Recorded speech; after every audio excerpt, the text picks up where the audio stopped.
Hello, welcome to DM United. I'm Spug and I'm here with Ben. Hello, Ben. Hello, in real life. And we're here, we are sitting next to each other. You might not be able to see us, but we are sitting next to each other. We are doing a real in-person draft of the new Secret War sets. We have got two unopened draft packs courtesy of WizKids. Thank you very much for sending us over some preview product.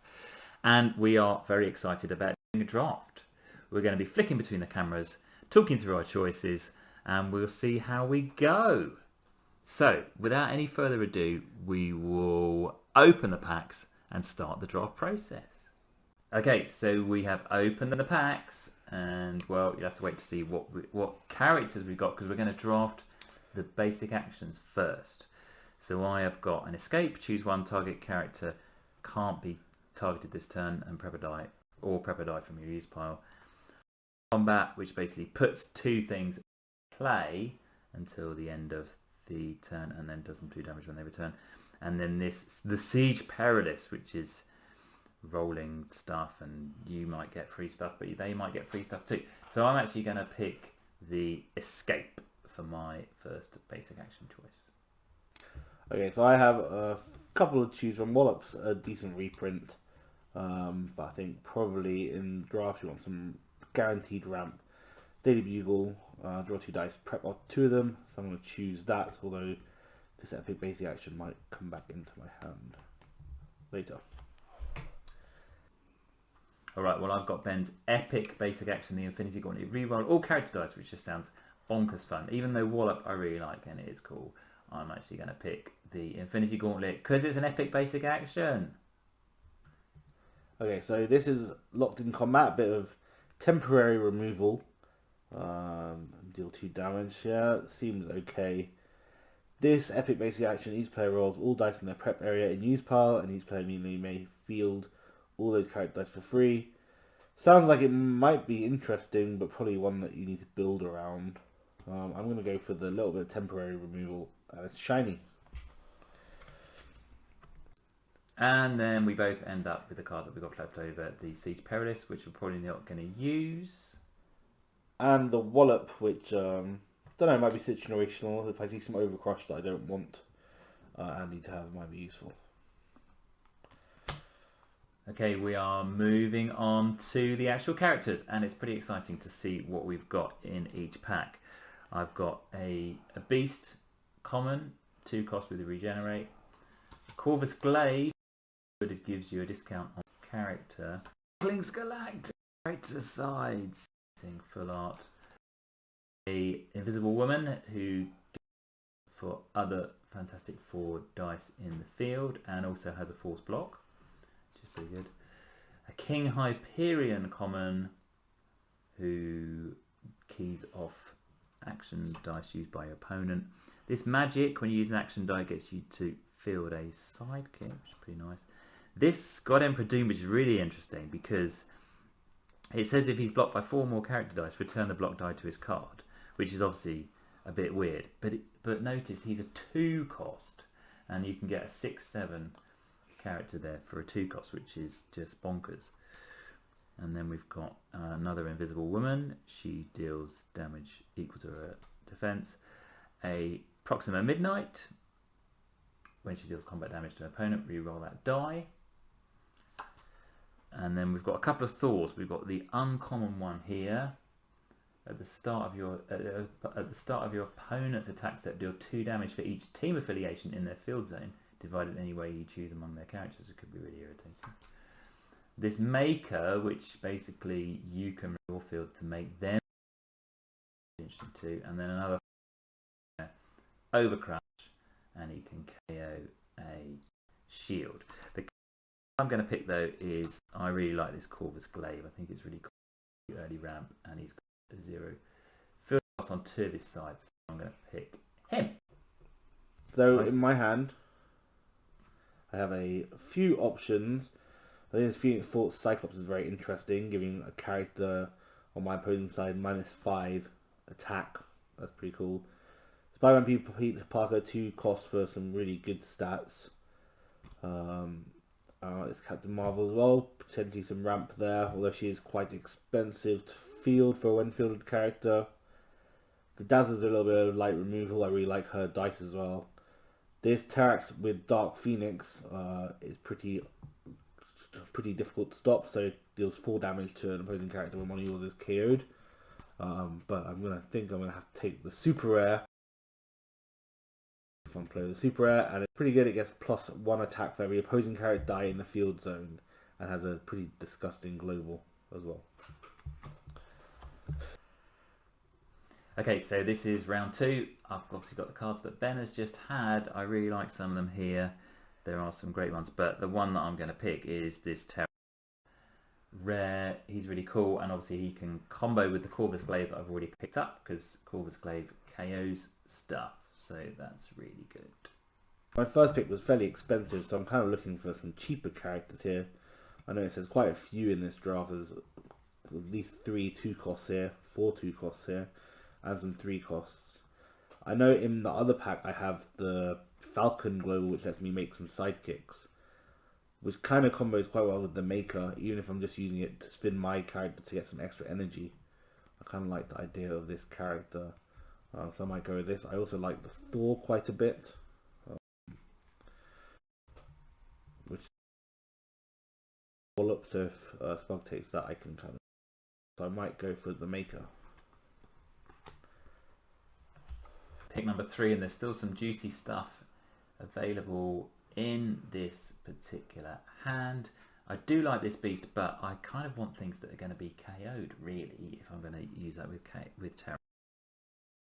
I'm obviously tempted by that just because he's got 4 character types, which is so exciting. We haven't got any other Fantastic Four characters available in this draft, so I'm actually going to pick the big fat God Emperor Doom.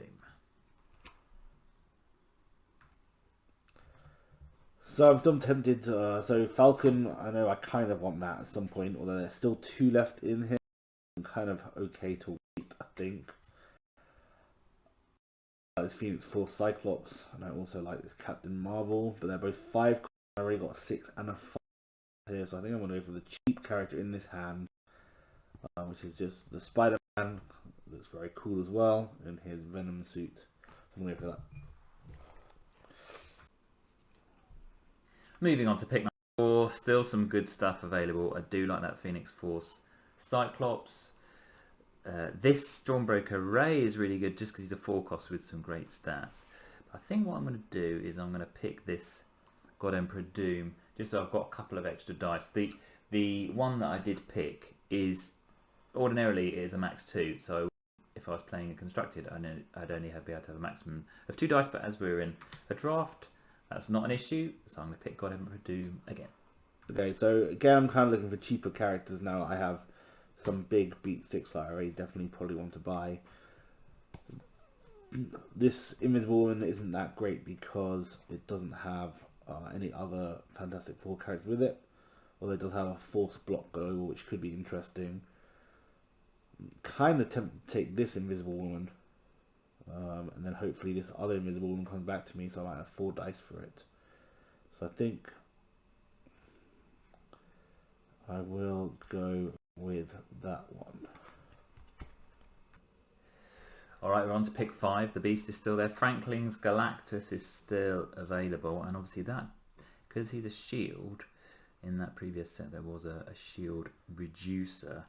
I am tempted by that, but I think what I'm going to do is I'm going to pick this Thor of Higher Avalon just because he's got a really irritating ability to remove opponents' characters on their attack step. Okay, so we have some of the Falcons still up.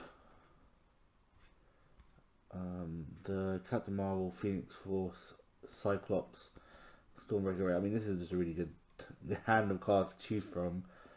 I think the 8-10 stats from Phoenix Force Cyclops probably going to let me choose this one. Crazy for a 5 cost, and reducing an opponent character to -5 attack is really funny as well. So I'm going to go with the Phoenix Force Cyclops. Alright, pick 6. We're getting to halfway, and now I'm thinking about kind of value really, and I think this Black Swan is pretty nice She's got that. She's only a 3 cost. She's got a 6/6 top side, and she does give a cost reduction on shield characters if you have any of those. And obviously we know that things like there's the Breaker Ray dude. Galactus still around, so I'm going to pick her. Okay, so I don't want to tell Spug this, but I noticed that he's put this Thor at the front of the thing, and the other Thor is gone. I really like that uncommon Thor. It's very annoying to play against, having proxied it previously. So now I'm concerned actually about the affiliations I have that I might give to him. So I noticed I have some villains. So taking villains isn't necessarily the worst thing in the world. This Spider-Man might now be a problem. Fantastic 4 characters. So I'm thinking about that as I'm drafting. I kind of want 4 dice for the Invisible Woman, I think, probably, is what I'm going to do here. Although the Franklin's Galactus is very tempting. I get some extra dice for my King Hyperion. But I think just because I want some cheap characters for blockers that are hard to carry with that Thor, I'm going for some more Invisible Woman. Pick number 7. The draft rolls on, and this time, having picked up the Black Swan that gives a reduction to shield characters, it would seem remiss of me not to pick up another shield character, and I think I just want to go for the big dude. He's even shiny in this version that we've got. He's the common Franklin's Galactus, a 10/10 on his level 4 side. Very exciting. Okay, so we talked about Stormbreaker Ray, talked about this Captain Marvel. Going to come back to the Dazzler now. Mainly I like her dice, but I'm also thinking about the Maker. It's a one-fielded ability that we want to kind of cycle. This lets us deal a little bit of damage to the Maker on our turn, if we want to, as a flex spot. Maybe carry some Invisible Woman as a bit of ramp as well, if we need to. I know it's giving me 2 more affiliations. I already have the Spider Friends affiliation. I feel like that Thor's just going to be a big problem in general. But maybe I might take the Dazzler and then think about whether I can include her or not. Alright, we're starting to get towards the end now in terms of picking the cards for this team, and I think I'm going to stick with the shield theme. The Falcon is decent. He's got a good ability and he's got reasonable. I like this Stormbreaker Ray just because of his very good stats, and if I can use Black Swan to get him for 2, then that's pretty nice. So I'm going to stick with Stormbreaker Ray. I'm kind of surprised that the Beast 2 cost hasn't been taken already. Some extra King Hyperion dice might be okay. These are kind of both relying on action dice usage. I do have Daily Bugle, which probably will be used cycling through. I don't know how useful that is though. I might take this Thor just because it has an Overcrush win condition ability.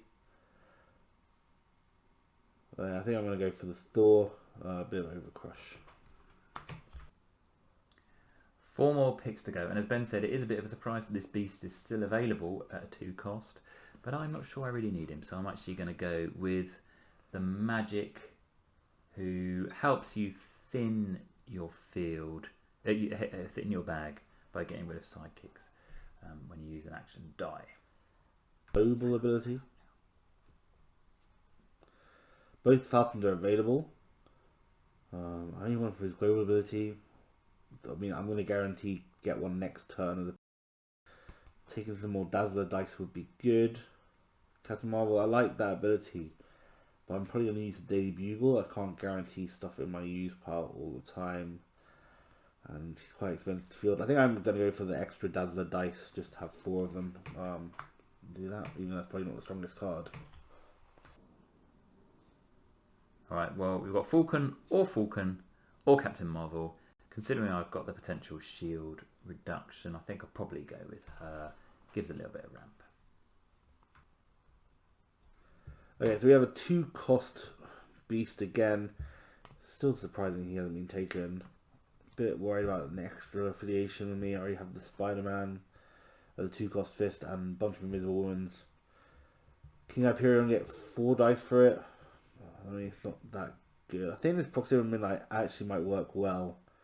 With Spug's first pick was the orange guy, which I can't remember the name of.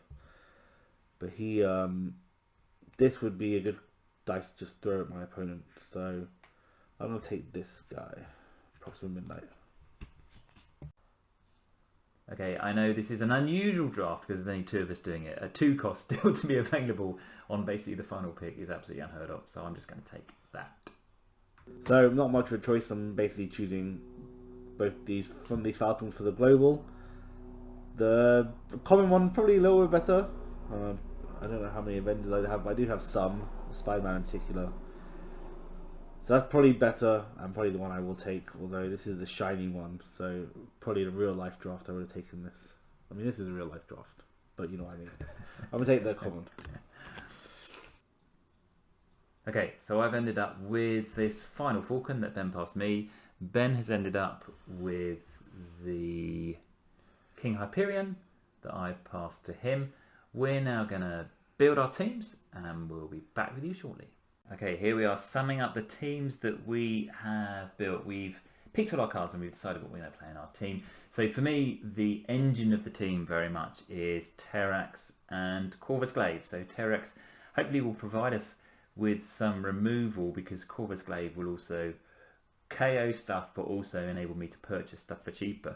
And that combined potentially with Black Swan as well, who also gives a reduction in purchase cost when she's fielded. I'm hoping that I'll be able to grab some of these more expensive, bigger dice and then force them through and maybe even get a Franklin's Galactus in play. Who knows? Would be pretty exciting. I decided not to go with the Falcon or the cheap Beast just because I'm hoping that I'll be able to just pick up an early God Emperor Doom die or certainly a Corvus Glaive that will give me a reduction in purchase cost for other things, but we'll see how it plays out. Okay, so I've managed to somehow only end up with 2 dice I'm not using, which is the Overcrushing Thor, which isn't a bad character to miss out on. Got the 2 basic actions there, which you can't see, but Daily Bugle and Locked in Combat, so for some rampant removal. But the main kind of thing, I suppose, is trying to make this Maker work by getting out, maybe KOing with the Dazzler, getting some sidekicks with the Falcon, a bit of control with the Phoenix Force Phoenix Force Cyclops, reducing some of the stuff, and then kind of just be protective, swim with the Spider-Mans, Proximas, and King Hyperions as I get them.